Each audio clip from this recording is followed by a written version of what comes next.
জিতার জন্য খেলা, সিচুয়েশন যেরকমই হোক জিতার মন মানসিকতা থাকা, 20 উইকেট নেওয়ার জন্য যেরকম বোর্ডে রান থাকা দরকার ওই রান যেন আমরা ব্যাটিং ইউনিট দিতে পারি, এই বিষয়গুলো নিয়ে আলাপ আলোচনা হয়েছে। এবং পাশাপাশি সিচুয়েশন যাই থাক, শরীরের ভাষা, আপনি একটু আগে যেটা নিয়ে কথা হলো যে আমরা যখন ওয়েস্ট ইন্ডিজ খেলাটা জিতলাম সবাই জেতার জন্য কিন্তু এরকম বডি ল্যাঙ্গুয়েজ ওরকম এগ্রেসিভ ছিল। সো ওই জিনিসগুলো ইম্পর্টেন্ট, ওই জিনিসগুলো আমরা কিভাবে কনসিস্টেন্টলি প্রতি ম্যাচে করতেছি এটা দেখার বিষয়, এবং আমি আশা করব যে আমাদের প্লেয়ার যারা আমরা আছি এই জিনিসগুলো কন্টিনিউ করব। হোম সিরিজে গত বছর যেই আমরা ম্যাচগুলো খেলেছি আমরা ভালো ক্রিকেট খেলিনি। আমার মনে হয় যে আমাদের যে ধরনের প্ল্যান ছিল আমরা প্ল্যান করেছি, বাট প্ল্যানগুলো আমরা অ্যাজ এ প্লেয়ার আমরা এক্সিকিউট করতে পারিনি।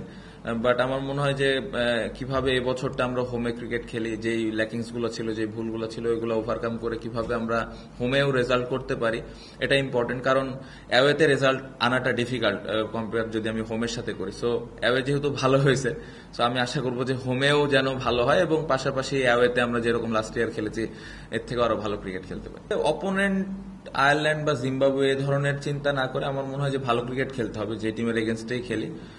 অবশ্যই আমাদের ওই অ্যাবিলিটি আছে যে এই হোমে ভালো রেজাল্ট করা, এবং আমি বিশ্বাস করি যে এবছর যেই 5-6টা টেস্ট ম্যাচ আমাদের আছে এই প্রত্যেকটা টেস্ট ম্যাচে ভালো রেজাল্ট আনা সম্ভব। কম্বিনেশনটা আসলে সবাই খেলার জন্য প্রস্তুত আছে, অ্যাজ ইউজুয়াল এই উত্তর অনেকবার দিয়েছে। আমার মনে হয় খুবই হেলদি একটা কম্পিটিশন, আমার মনে হয় স্পেশালি যারা উইকেট কিপিং করবেন। সো আই হোপ যে কালকে যখন টসের পরে আপনারা জেনে যাবেন ইনশাল্লাহ। ফ্যাসিলিটিসটা খুব ইম্পর্টেন্ট, আমরা স্পেশালি যখন বাইরে খেলি তখন উইকেটগুলো ডিফারেন্ট থাকে। সো উইকেট একটা বড় বিষয়, যে আমরা যেন ভালো উইকেটে প্র্যাকটিস করতে পারি, বা যে ধরনের উইকেটে আমরা খেলবো ইন্টারন্যাশনাল ক্রিকেট ওই ধরনের উইকেটগুলো যেন ডোমেস্টিক যখন ফার্স্ট ক্লাস খেলা হয় ওই ধরনের উইকেটে যেন খেলা হয়। এই বিষয়গুলো আছে। অবশ্যই সামটাইমস কিছু প্লেয়ার ফেল করবে, তারপরে যেন ওই প্লেয়ারটাকে ব্যাক করা হয়। এই বিষয়গুলো নিয়ে আসলে ক্রিকেট বোর্ডের সাথে টুকটাক আলাপ আলোচনা হয়েছে, এবং ক্রিকেট বোর্ড আমি বিশ্বাস করি যে ওই প্লেয়ারগুলোর পাশে থাকবেন। কারণ পরিবর্তন যখন হবে, কোনো কিছু পরিবর্তন হলে শুরুতে রেজাল্ট পাওয়াটা ডিফিকাল্ট। সো কোনো সময় যদি কোনো প্লেয়ার পারফর্ম না করে, স্টিল আমি বিশ্বাস করি যে ওই প্লেয়ারটাকে যেন আমরা সবাই মিলে একসাথে ব্যাক করি।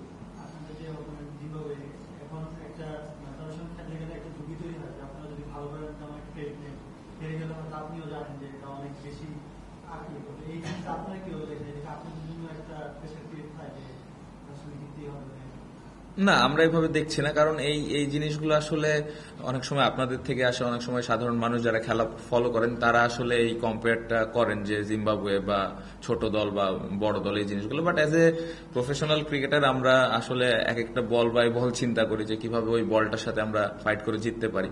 সো ইম্পর্টেন্ট ওইটাই যে আমরা কিভাবে আমাদের যে সেরা খেলাটা আছে ওটা খেলতে পারি, অপোনেন্ট যেই দলই হোক। আমি একটু আগে যেটা বললাম যে কালচার, আমরা জিম্বাবুয়ের সাথে যেভাবে খেলবো সেটা যেন আমরা সেই মন মানসিকতা, সেই বডি ল্যাঙ্গুয়েজ, সেই চিন্তা ভাবনাটা যেন সাউথ আফ্রিকা টিমের সাথেও থাকে বা আর একটা বড় দলের সাথেও থাকে। সো এই জায়গাটা যেন আপনাদের মধ্যেও ডিফারেন্স তৈরি না হয়, এটা আমাদের প্লেয়ারদের মধ্যেও ডিফারেন্স তৈরি না হয়। সো আমি মনে করি যে আমাদের প্লেয়ারদের মধ্যে এরকম ডিফারেন্স নাই যে ছোট দলের সাথে খেলতেছি বা এখন বড় দলের সাথে খেলতেছি। ইমপ্রুভমেন্টের জায়গা আছে, বাট আমার মনে হয় যে এই জায়গাটা থেকে আমরা খুব ভালোভাবে ওভারকাম করতে পারবো। না, ব্যাটিং ভালো হচ্ছে না এটা তো সত্য, বাট আমার মনে হয় যে পেছনের দিকে আসলে খুব বেশি এখন না তাকায় যে ভুলগুলো ছিল ওই ভুলগুলো নিয়ে আমরা কাজ করেছি। অবশ্যই এই জায়গায় আরো ইমপ্রুভমেন্টের জায়গা আছে, বাট আমার মনে হয় প্রত্যেকটা প্লেয়ার খুব স্পেসিফিক ভাবে ওই জায়গাগুলো নিয়ে কাজ করেছে যে ভুলগুলো অতীতে হয়েছে। সো আমি অ্যাজ এ ক্যাপ্টেন হিসেবে এটাই আশা করব সবার কাছে যে নতুন ভাবে শুরু হচ্ছে এই বছরের, যেহেতু প্রথম টেস্ট আমাদের, সো আমরা যেন শুরুটা ভালো করতে পারি, এবং আমি আশা করব যে ব্যাটসম্যানরা খুব ভালোভাবে কন্ট্রিবিউট করতে পারবে। আমি সবসময় ও ডে ওয়ান থেকে, ওকে তো আমি অনেক আগে থেকে চিনি, আমার রাজশাহী ডিভিশন থেকে খেলেছে, যখন ও কিছুই খেলেনি একাডেমিতে প্র্যাকটিস করতো তখন থেকে চিনি। সো তখন থেকে এখন পর্যন্ত একটা মেসেজই দেওয়া হয়েছে যেন ও 140 প্লাস বল করে। তো এখন পর্যন্ত ওই মেসেজটা ক্লিয়ার, এবং আমি আশা করব যে আগামীকালকে যদি ওর খেলার সুযোগ আসে তাহলে ও যেন 140 প্লাস বল করে।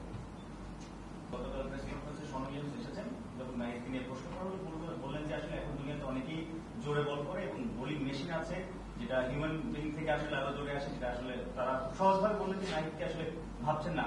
আসলে কি অত সহজ নাকি নাহিদ এক্সেপশনাল, এক্সট্রাঅর্ডিনারি? এটা কালকে ম্যাচে যখন নাহিদ বল করবে আর অপোনেন্ট যখন ব্যাটিং করবে তখন আপনি তাদের বডি ল্যাঙ্গুয়েজ দেখলেই বুঝতে পারবেন যে নাহিদ রানা কত জোরে আসলে বল করে এবং হাউ এক্সট্রাঅর্ডিনারি হি ইজ।